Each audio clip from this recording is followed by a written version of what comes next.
Welcome to my channel. Indian polity, రాష్ట్ర ప్రభుత్వం, governor. Please subscribe, like and share my channel. ఆరో భాగంలోని article 152 నుంచి 237 వరకు రాష్ట్ర ప్రభుత్వం గురించి పేర్కొన్నారు. ఆర్టికల్ 152 అనేది రాష్ట్రాన్ని నిర్వచిస్తుంది. ఆరవ భాగంలోని ఆర్టికల్ 153 నుంచి 167 వరకు రాష్ట్ర కార్యనిర్వాహక వ్యవస్థ గురించి పేర్కొన్నారు. ఆర్టికల్ 166, 167 ప్రభుత్వం కార్యకలాపాల నిర్వహణను తెలుపుతుంది.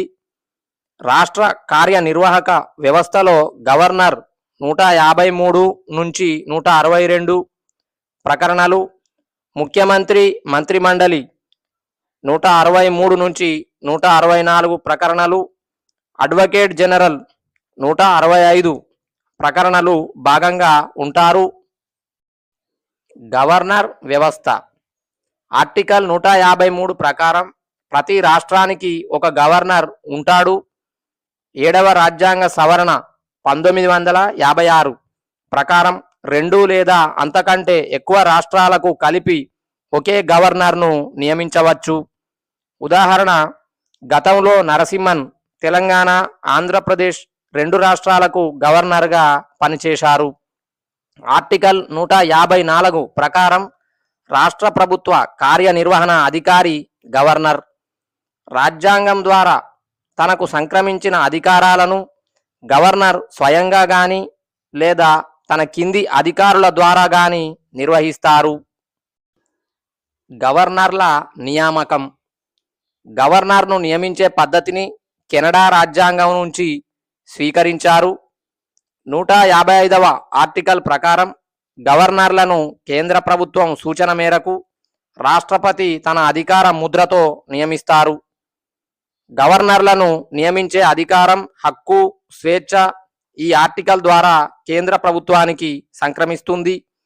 గవర్నర్ కేంద్ర ప్రభుత్వ ఉద్యోగి కాదు, కేంద్ర ప్రభుత్వానికి అధీనుడు కాదు.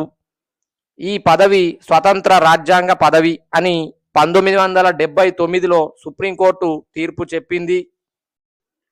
రాజ్యాంగ ముసాయిదా పత్రంలో గవర్నర్ను ప్రజలే ప్రత్యక్షంగా ఎన్నుకోవాలని బిఎన్ రావు పేర్కొనడం జరిగింది. కానీ రాజ్యాంగ పరిషత్, ముఖ్యంగా బిఆర్ అంబేద్కర్ మాత్రం కింది కారణాల వల్ల గవర్నర్ను రాష్ట్రపతి నియమించాలి అనే పద్ధతిని ఎంపిక చేసింది. కారణాలు: 1. నామమాత్రపు గవర్నర్ను ప్రత్యక్షంగా ఎన్నుకోవడం పార్లమెంటరీ పద్ధతికి విరుద్ధమైనది. 2. గవర్నర్ ప్రత్యక్షంగా ఎన్నుకోబడితే ముఖ్యమంత్రితో వివాదాలు ఏర్పడతాయి. 3. గవర్నర్ నామమాత్ర అధికారి కాబట్టి ప్రత్యక్ష ఎన్నిక నిర్వహించడం వల్ల అనవసర ఖర్చు తప్ప ఎటువంటి ప్రయోజనం ఉండదు. 4. గవర్నర్ ఎన్నుకోబడితే గవర్నర్ పదవి పార్టీ రాజకీయాలకు లోనవుతుంది కాబట్టి గవర్నర్ స్వతంత్రంగా పనిచేయలేడు, నిష్పాక్షికంగా వ్యవహరించలేడు. 5. గవర్నర్ను రాష్ట్రపతి నియమించడం వల్ల రాష్ట్రంపై కేంద్రానికి నియంత్రణ ఉంటుంది. 6. గవర్నర్ ప్రత్యక్షంగా ఎన్నుకోబడితే సాధారణ ఎన్నికల్లో ముఖ్యమంత్రి తన ప్రతినిధిగా గవర్నర్ను రంగంలోకి దించడం జరుగుతుంది. అటువంటి పరిస్థితుల్లో గవర్నర్ ముఖ్యమంత్రికి అనుచరుడిగా వ్యవహరిస్తాడు. గవర్నర్ నియామకానికి అర్హతలు. ఆర్టికల్ 157 ప్రకారం గవర్నర్గా నియమించిన వ్యక్తి భారతీయుడై ఉండాలి, 35 సంవత్సరాలు నిండినవాడై ఉండాలి. గవర్నర్లుగా నియమించడానికి గరిష్ట వయోపరిమితి ఏం లేదు. కొన్ని ఆంక్షలు: గవర్నర్గా నియమించబడిన వ్యక్తి లోక్సభ లేదా రాజ్యసభ సభ్యుడై ఉండరాదు, లేక రాష్ట్ర శాసనసభ్యుడై ఉండరాదు. ఒకవేళ పార్లమెంటు లేక శాసనసభలో సభ్యుడిగా ఉన్న వ్యక్తిని గవర్నర్గా నియమించడం జరిగితే గవర్నర్గా పదవీ బాధ్యతలు చేపట్టిన తేదీ నుంచి ఆ వ్యక్తి పార్లమెంటు లేదా శాసనసభ సభ్యత్వం కోల్పోయినట్లుగా పరిగణిస్తారు. గవర్నర్గా నియమించిన వ్యక్తి మరే ఇతర ఆదాయాన్నిచ్చే లాభదాయక ఉద్యోగాన్ని లేదా ఏ వ్యాపారాన్ని చేయకూడదు. నేరారోపణ రుజువై ఉండరాదు. జీతభత్యాలు ఆర్టికల్ 158(3) ప్రకారం గవర్నర్కు ఉచిత అధికార నివాసం ఇస్తారు. గవర్నర్ల జీతభత్యాలు ఇతర సౌకర్యాలకు సంబంధించి పార్లమెంటు శాసనం లేదా చట్టం రూపొందిస్తుంది. అంతవరకు 2వ షెడ్యూల్లో ఉదాహరించిన విధంగా జీతభత్యాలు చెల్లించబడతాయి. ఒక వ్యక్తి 2 లేదా అంతకంటే ఎక్కువ రాష్ట్రాలకు గవర్నర్గా నియమించబడితే జీతభత్యాలను ఆయా రాష్ట్రాలు కలిసి చెల్లించాల్సి ఉంటుంది. ఏ నిష్పత్తిలో చెల్లించాలో రాష్ట్రపతి నిర్దేశిస్తారు. గవర్నర్ పదవిలో కొనసాగినంత కాలం జీతభత్యాలు తగ్గించరాదు. గవర్నర్ నెల వేతనం 3,50,000 రూపాయలు 2016 నుంచి. దీన్ని రాష్ట్ర సంఘటిత నిధి నుంచి చెల్లిస్తారు. గవర్నర్ నివాస స్థలాన్ని రాజ్ భవన్ అంటారు. గవర్నర్ పదవీ కాలం ఆర్టికల్ 156 ప్రకారం గవర్నర్ కాలపరిమితి 5 ఏళ్ళు. కానీ వాస్తవంలో రాష్ట్రపతి విశ్వాసం ఉన్నంత కాలం మాత్రమే పదవిలో ఉంటారు. ఉదాహరణ, ఉమ్మడి ఆంధ్రప్రదేశ్కు విభజన తర్వాత 2 తెలుగు రాష్ట్రాలకు గవర్నర్గా నరసింహన్ 10 సంవత్సరాలు పదవిలో ఉన్నారు. దేశంలో అత్యధిక పదవీకాలం గవర్నర్గా పనిచేసిన నరసింహన్ రికార్డు సాధించారు, 12 సంవత్సరాలు. 2007 నుంచి 2009 వరకు ఛత్తీస్గఢ్ గవర్నర్గా, 2009 నుంచి 2019 వరకు ఉమ్మడి ఆంధ్రప్రదేశ్, తెలంగాణ, ఆంధ్రప్రదేశ్కు గవర్నర్గా ఉన్నారు. పదవీకాలం ముగిసినప్పటికీ నూతన గవర్నర్ నియామకం జరిగే వరకు గవర్నర్గా నియమించబడిన వ్యక్తి పదవిలో కొనసాగుతారు. ఆర్టికల్ 156(2) ప్రకారం తనకు తానుగా గవర్నర్ తన పదవికి రాజీనామా చేయవచ్చు. ఆ రాజీనామా లేఖను రాష్ట్రపతికి పంపించాలి. గవర్నర్లను ఒక రాష్ట్రం నుంచి మరో రాష్ట్రానికి బదిలీ చేసే అధికారం కూడా రాష్ట్రపతికి ఉంది. ఆర్టికల్ 160 ప్రకారం గవర్నర్ పదవికి అకస్మాత్తుగా ఖాళీ ఏర్పడితే ఎటువంటి ప్రత్యామ్నాయం లేదు. అయితే ఖాళీ అయిన వెనువెంటనే రాష్ట్ర ప్రధాన కార్యదర్శి గవర్నర్ విధులు నిర్వహిస్తాడు. ఆ తర్వాత రాష్ట్రపతి గవర్నర్గా వ్యవహరించడానికి వేరొకరిని నియమిస్తాడు. వీరిని తాత్కాలిక గవర్నర్ అంటారు.